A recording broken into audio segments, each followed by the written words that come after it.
far as making a decision that I will run, or knowing that at some future time in the history of the United States I'm going to run for president, I don't. I mean, quite frankly, I don't. Just because I don't think that you can plan for the future at all. So I don't do it. Well, of course, everybody has that, everybody knows that it'll all come to an end, but you can't plan your life that way. Well, you have to assume you do. Yeah. The question was, how about President Johnson and me? What about it? What are you trying to start a fight or something?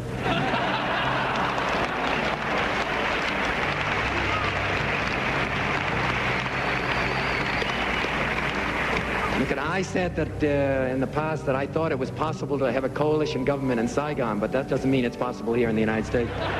In the hall, and I overheard Bobby say to his father and mother, "I'm going to run for the presidency." And there was not like this when he was running for the Senate. There was complete silence. And I looked at Mr. Kennedy, and he just dropped his head down in his chest. Bobby says, "It's going to be all right." He said, "It's going to be all right." I am announcing today my candidacy for the presidency of the United States. I do not run for the presidency merely to oppose any man, but to propose new policies. I run because I am convinced that this country is on a perilous course, and because I have such strong feelings about what must be done, and I feel that I'm obliged to do all that I can. I run to seek new policies. Policies to end the bloodshed in Vietnam and in our cities. Policies to close the gaps that now exist between black and white, between rich and poor, between young and old, in this country and around the rest of the world. A political campaign is a dehumanizing ritual. Its only purpose is power and tends to bring out the worst in people. Sleep and privacy are elusive, and each day brings some new temptation to compromise a little.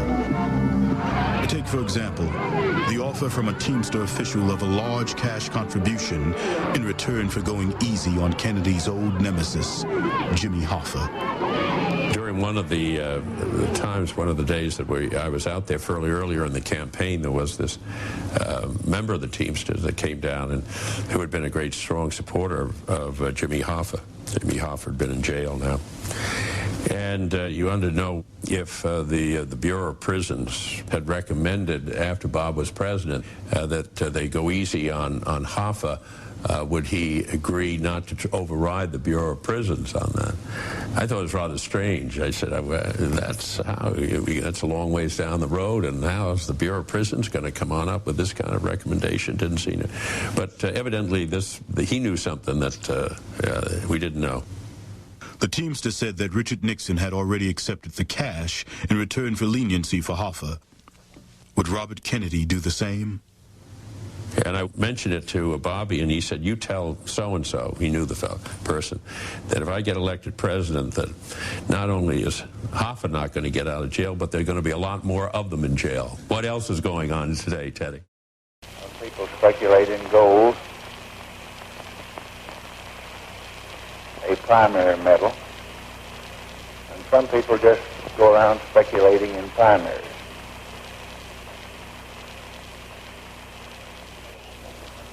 The press asked for my reaction to the recent activities of the senator from New York. And I don't want to tell you all of my reaction this morning.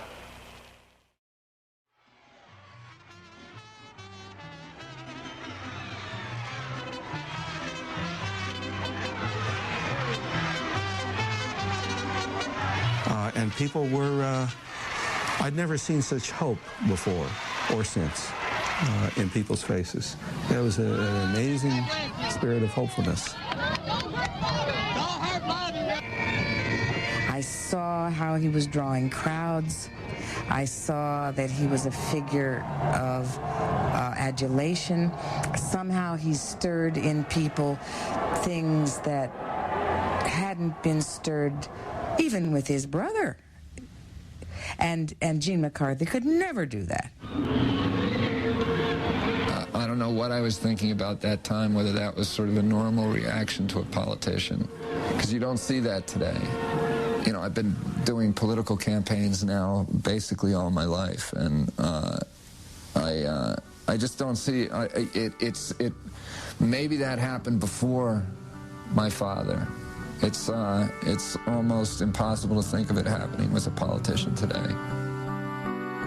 When Senator Kennedy began campaigning in California in March, reporters were astonished by the reaction of crowds here.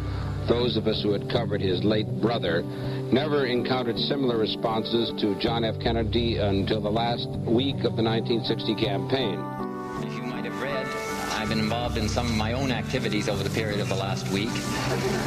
And I want to be able to report to my fellow Democrats that there's a very warm feeling sweeping the United States on behalf of my candidacy.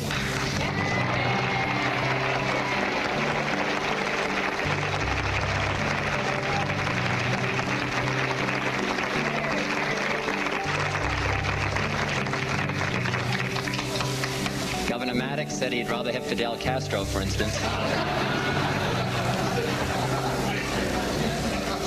So you're touched every once in a while, but I feel I am making progress with the White House and with the President. I went to see him, and we talked about pacification, we talked about a ceasefire, we talked about ending the struggle, and it was a nice conversation, and he told me if I came back the next week, we might talk about Vietnam. I don't want to be part of the United States. I don't want to be part of the American people and have them write of us as they wrote of Rome. They made a desert and they called it peace. The communists in Vietnam are watching the New Hampshire primary. They're watching to see if we, here at home, have the same determination as our soldiers, Navy men and Marines who are fighting in Vietnam. Don't vote for fuzzy thinking and surrender. Support our fighting men. There will be many dark moments. There'll be many long nights. And the words of a great, eloquent trustee and protector of ours of another day. There will be blood, and there will be sweat, and there will be tears. But the principles that brought this nation into existence, the traditions which have guided us, the things in which we believe, the strength that we have, are going to be used to protect the weak and to lift up the helpless and to see that might doesn't make right in this world because aggressors start to march across any part of it. We're going in there and we're killing South Vietnamese, we're killing children, we're killing women, we're killing innocent people because we don't want to have the war fought on American soil or because they are 12,000 miles away and they might get to be 11,000 miles away. I very seriously question whether we have that right. Those of us who stay here in the United States, we must feel it. When we use napalm and when a village is destroyed, the civilians are killed, this is also our responsibility.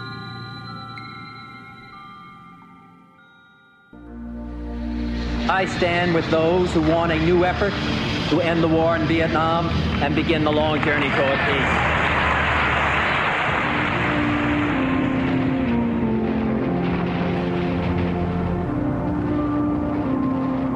We've dropped more bombs on North Vietnam and South Vietnam than we dropped on Germany during the whole Second World War.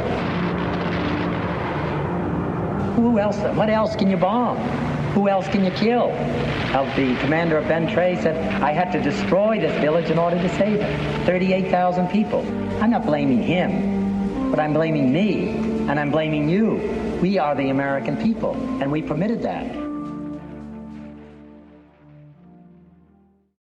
In 1963, the people in the Plattsburgh area paid $12 million, taxes, schools.